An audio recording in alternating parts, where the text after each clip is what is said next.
Hi friends, and welcome back to another Tasty Tuesday. This week we will be making chewy granola bars. For this recipe you are going to need Rice Krispie cereal,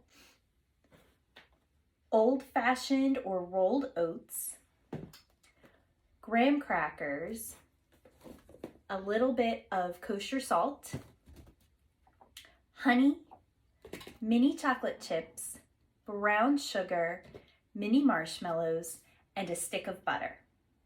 Are you ready to get baking? The first step for making our granola bars, friends, is to take an 8 by 8 inch pan and spray it with some cooking spray. And then we're going to use the parchment paper and put just the right size parchment paper on the bottom. So to get the right size parchment paper, then roll out a piece and put my pan on top. Then using my scissors, I am going to cut around the pan.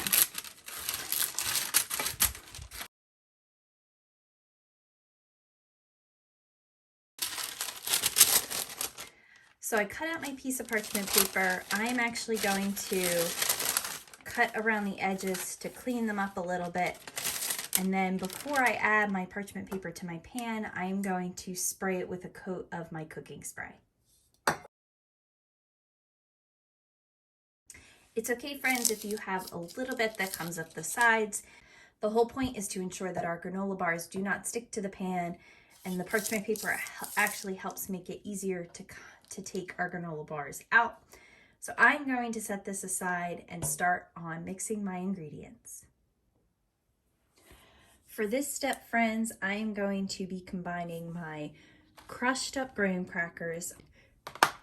We'll be adding our marshmallows, our Rice Krispie cereal, our oats, a little bit of salt, and our mini chocolate chips. We're going to start with 3 cups of the old-fashioned oats.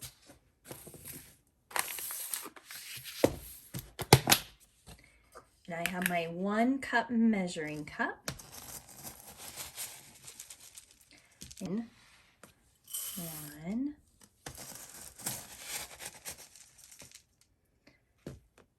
2,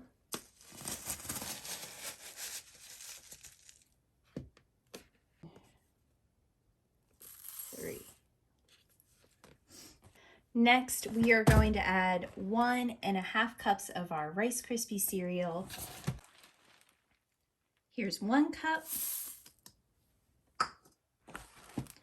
Here's half a cup. Next, we are going to add half a cup of our crushed graham crackers.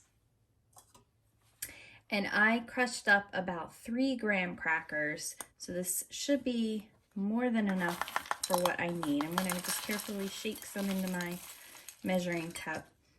And then I'm going to put that in. That's half a cup. Next, we are going to add half a teaspoon of the salt. So I have my half teaspoon.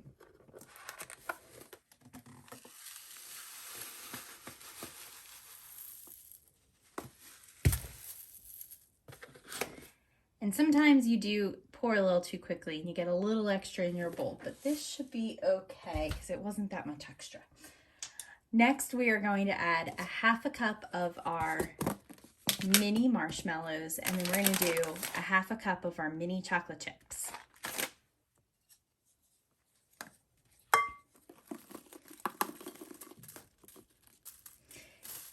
And again, it's okay if you get a couple extra, especially with mini marshmallows, because they're always awesome.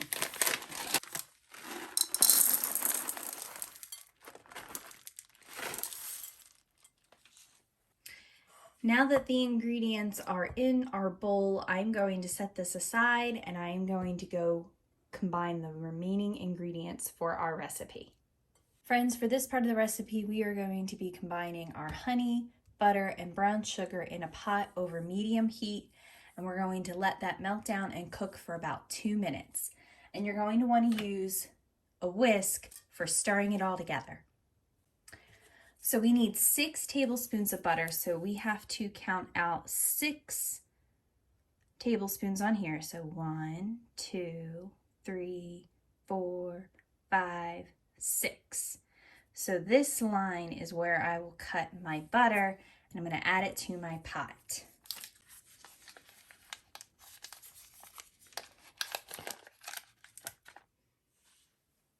Next, we are going to add 6 tablespoons of our brown sugar, and we need to pack it down.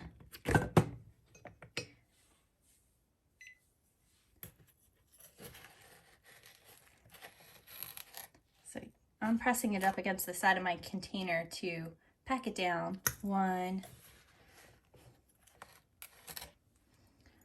2, 3, 4, 5, and 6. Next, we are going to add 2/3 cup of honey. If you don't have honey, or if you're like me and the lid of your honey jar just will not come off, I can actually substitute in some maple syrup. I would just use a little less maple syrup than I would for the honey, and I would add in about a tablespoon of the sugar.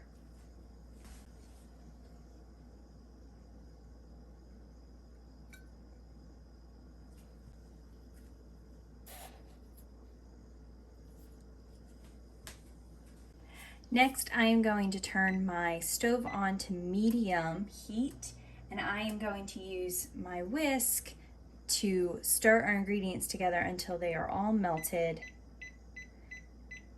And then we're going to let it cook for about 2 minutes.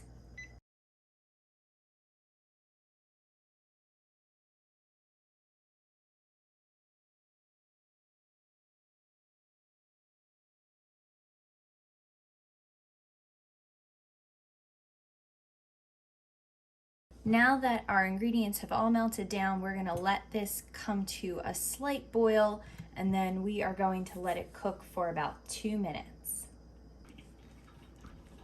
Now that our mixture is starting to boil, friends, I am going to let it cook for 2 minutes. Friends, now that my mixture has cooked, I'm going to pour it over my dry ingredients, and I'm going to use a rubber spatula to gently mix everything together. You can wait and add your chocolate chips and your marshmallows until later after you pour and mix in your liquids, but because I'm not using a lot of marshmallows and chocolate, I kind of want the heat from our mixture to melt them a little bit so that we get marshmallow and chocolate flavor with every bite.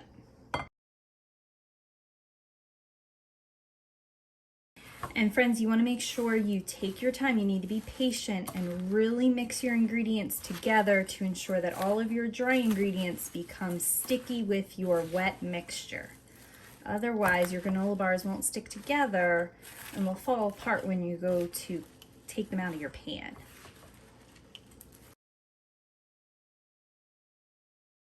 Friends, now that my mixture is all mixed and ready to go, I'm going to gently pour it into my pan, and then I'm going to put this into the refrigerator for about 2 hours so that it can harden. I'm going to use my spatula to push it all down, friends, so that it is as nice and flat and even on the top as I can get it. And then it is ready to go in the fridge. Friends, my granola bars are all done chilling in the fridge. You can either leave them in the pan and cut them out from here, or if you would like, you can put a plate over top of your bars and you can flip it upside down to take them out and then cut, but it is completely up to you. I recommend storing these in an airtight container in your refrigerator so that they stay nice and crunchy. I hope you enjoy, friends.